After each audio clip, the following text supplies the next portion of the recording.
great to be here. I'm someone who loves maps, and I love maps because they help us see the world that we live in, but they also help us see visions of what used to be and what could be in the future. And this map here is a map of Manhattan. It's a map from the American Revolution over 200 years ago, and that little pink bit at the end, that was New York City back then. But what I really loved about this map were the hills and the streams and the wetlands. That we realized we could lay on top of that the buildings of the city like this, so we could see what was really underneath the city and then reconstruct the ecology of what was once there. When it looked like this, a landscape of forests and wetlands and wildlife that covered the whole island of Manhattan at the moment right before Henry Hudson arrived in 1609. And this map gives us a vision of what the past was like. A past that we can compare with our present. And though there's many wonderful things about New York City and Manhattan today, one thing that it isn't is as sustainable as Manahot was. Manahot is the green part you see on the left, Manhattan is the part on the right. And by having two visions and seeing the world in this kind of two-vision way, we can start to understand better the place we live.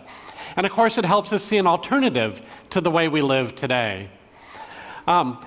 Toward the end of the book that I wrote about this, I was thinking about, well, how do we make New York City more sustainable? If we were trying to imagine what New York was going to be like 400 years from now, Henry Hudson comes in 1609, the book comes out in 2009, what's 2409 going to look like?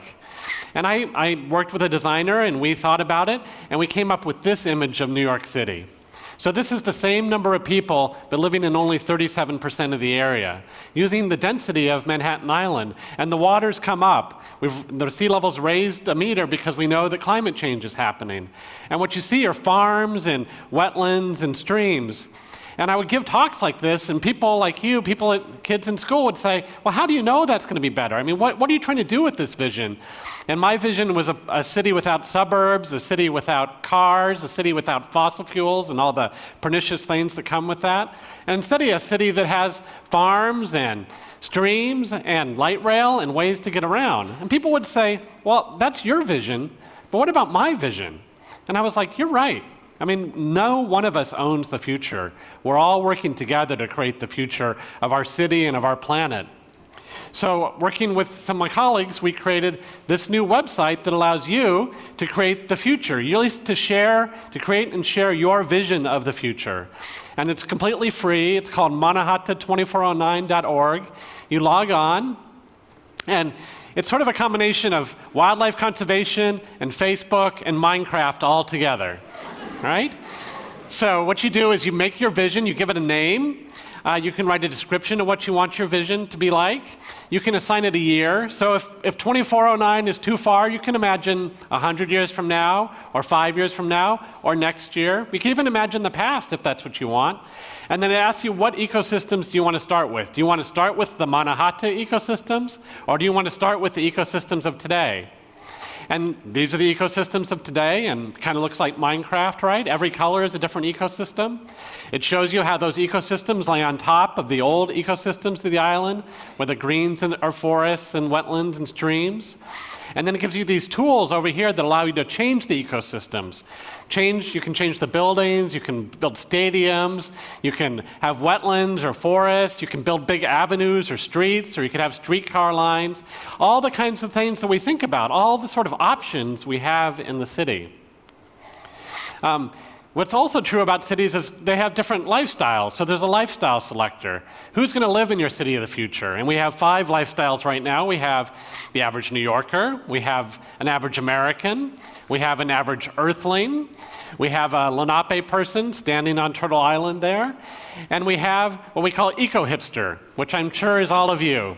So an eco-hipster is like an average New Yorker, but someone who's making choices to try and reduce their environmental impact. And of course, we also know when we think about the future that we have to keep in mind how the climate's changing. So we also have a climate selector.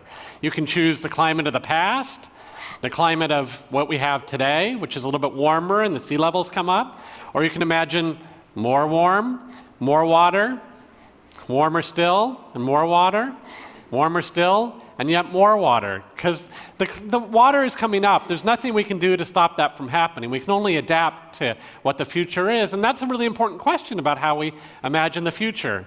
And then you see these metrics of how your vision performs against Manahot. There we go, against New York City today. And this is your vision in the middle, this gold line here.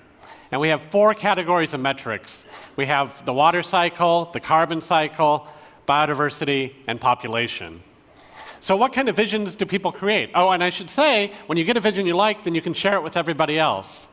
So you can make a vision that goes back in time to Manahot.